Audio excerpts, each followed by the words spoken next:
Ladies and gentlemen, now yesterday was the global release of Marvel Realm of Champions, and as some of you may know, I was really actively playing the beta. As soon as this dropped, man, I was straight in, testing it out, giving as much feedback as I could on the game. But about a month ago, I quit playing Marvel Realm of Champions, and I have some big problems with the gear system and the direction that they're going down, because the gear system, I've been playing MMOs and mobile games for about 12 years now, and I think this is hands down the worst gear system I've seen in any game ever. And it's not too bad if you're on like the common stuff and the green stuff, but the higher you climb in PvP, and once you get to the blue stuff, and especially the purple stuff, you start to realize that it's just beyond terrible. So the gear system and the stat system in this game is hyperinflated. There are so many ridiculous stats. There's probably about I think about 20 to 50 excess ones, man. Just all sorts of random stuff. There's all sorts of like additional resistance to various characters. And when it comes to purple gear, you've got like your base roll, but then 3 additional stats as well. So I grinded up to the top tier in PvP and got these purple pants from a crate. I dropped about $50 opening crates. And the drop rate for purple is very low as well. And if you're free to play, it's going to take you ages to grind out this gear. Now, on this piece of purple gear, the base stat is health, and then the 3 additional stats are completely randomized.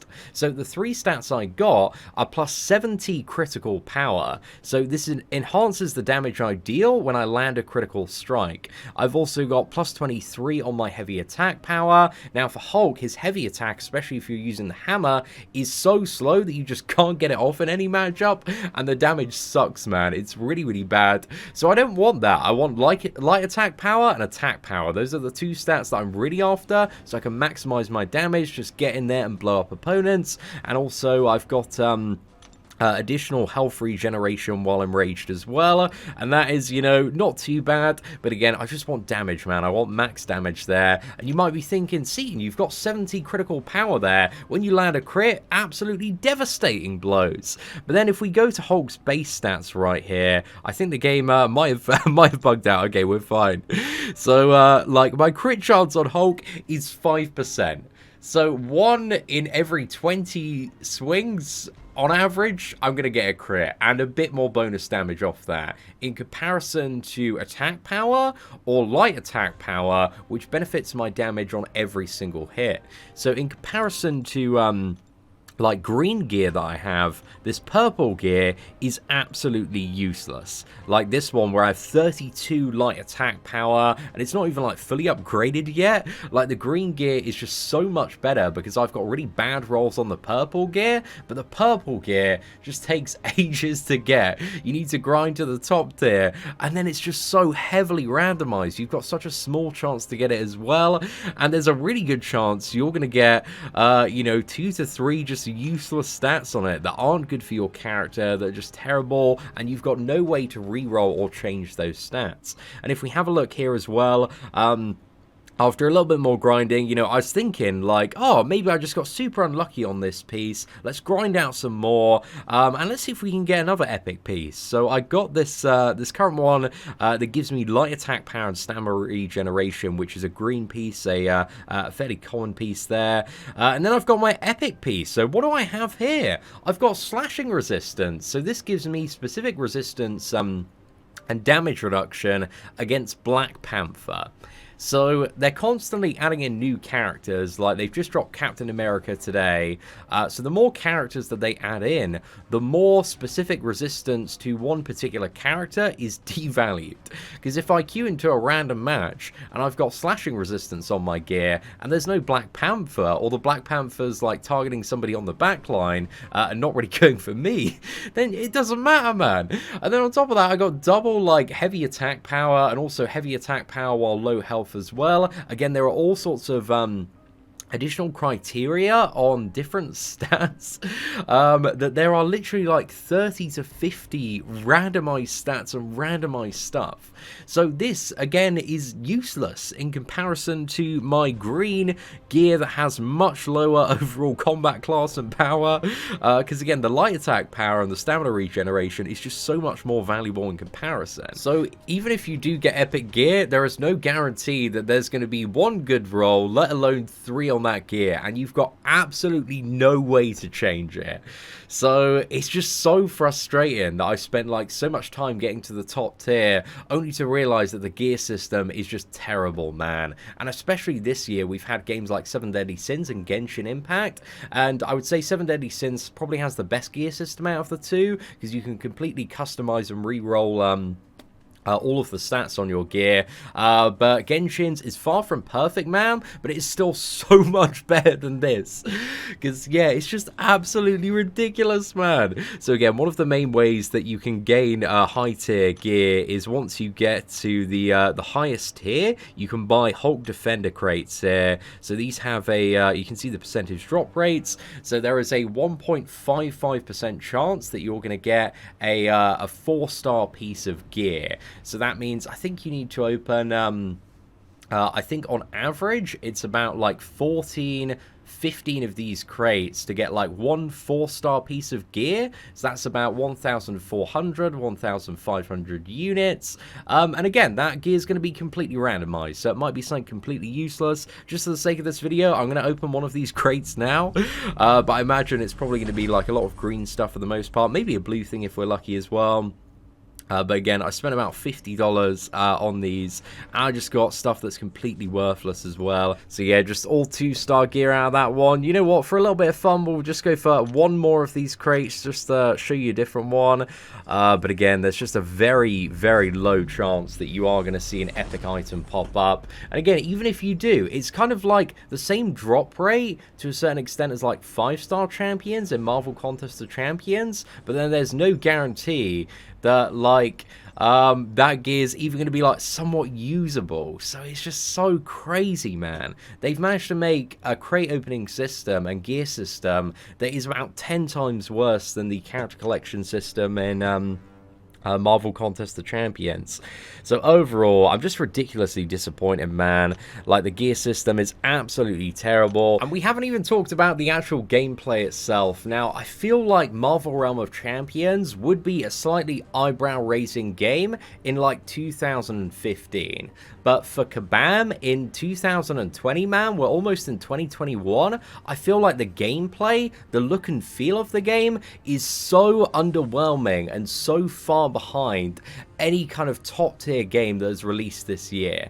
And I've just got to be honest, man, it's very disappointing from the initial expectations set, because they debuted the announcement with this you know, big cinematic trailer.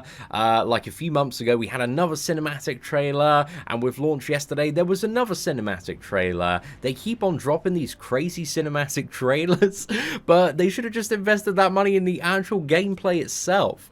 I feel like it's just so far behind the kind of look and feel of Marvel Super War and Marvel Future Fight, the controls, the feeling of connecting with the opponent, the satisfaction. It really isn't there for a lot of characters and a lot of combat scenarios. Again, I have had my fun with this. I like Deathmatch the most out of all of the modes of gameplay. Arena Conquest, if you have like a pre-made party and 2 friends, can be really fun. It's just the deeper you go into it, the more you start to realize at higher tiers, it's either whoever spends like the most amount of money to get like ridiculous luck when it comes to the epic gear, man, if you just keep on buying and buying crates. And there are people that will spend like thousands of dollars and just constantly grind out this game until they get like the absolute best rolls. But for casual players that just want to jump in and have a little bit of fun, man, when when you do get your first epic piece of gear, or your first like 5 pieces of epic gear,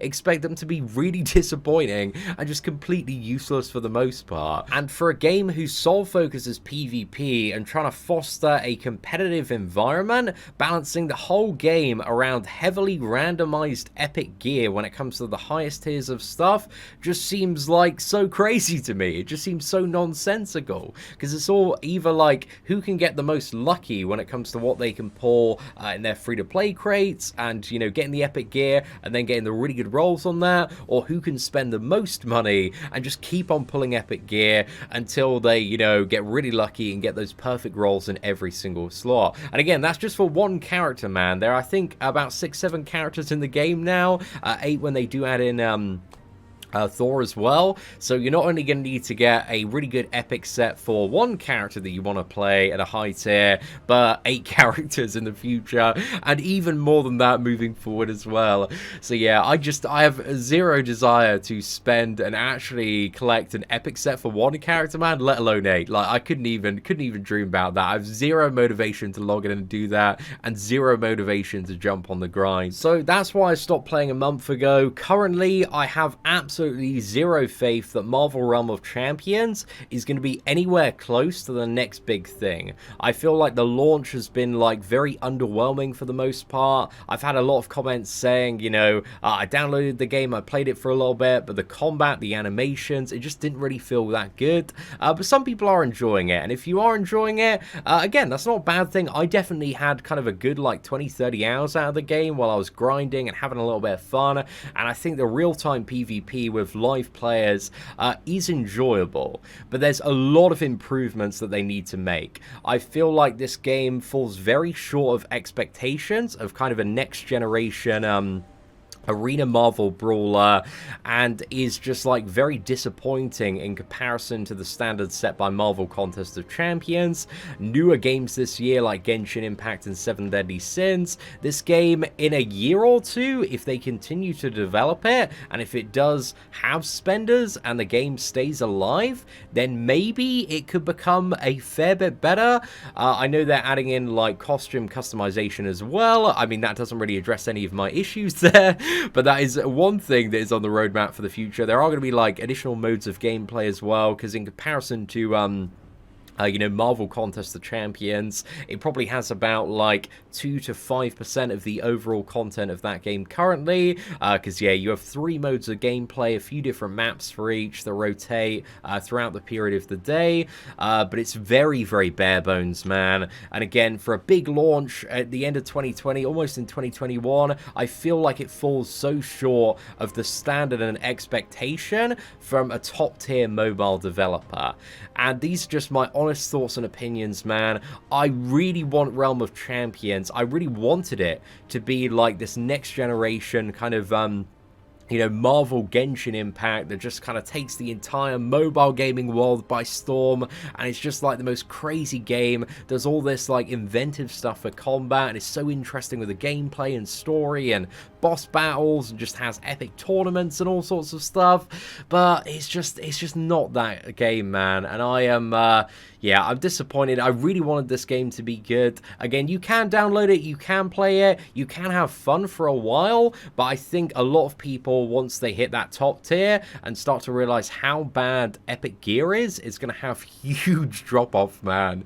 So, yeah, let me know your thoughts in the comment section below. I wish I had better stuff to say about Marvel Realm of Champions, but I've got to be honest with you guys. I've just been so unimpressed with this game so far, but they're going to continue, at least in the near future, to update this game and make some improvements.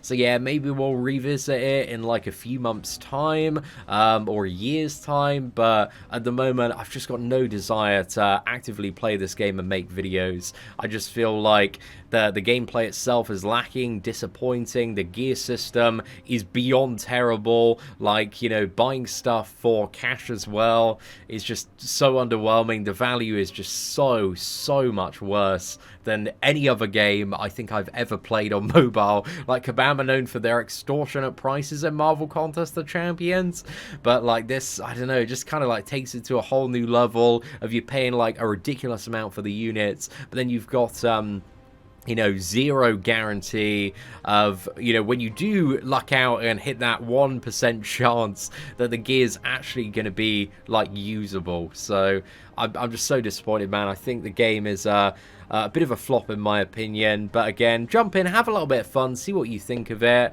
But again, if you decide not to play this game, man, I really don't think you're missing out on too much in my personal opinion. So yeah, ladies and gentlemen, I wish the game was so much more than it is, but unfortunately, I don't think I can really strongly recommend Marvel Realm of Champions. But aside from that, thank you very much for watching, take care, and I hope that you have an absolutely fantastic day.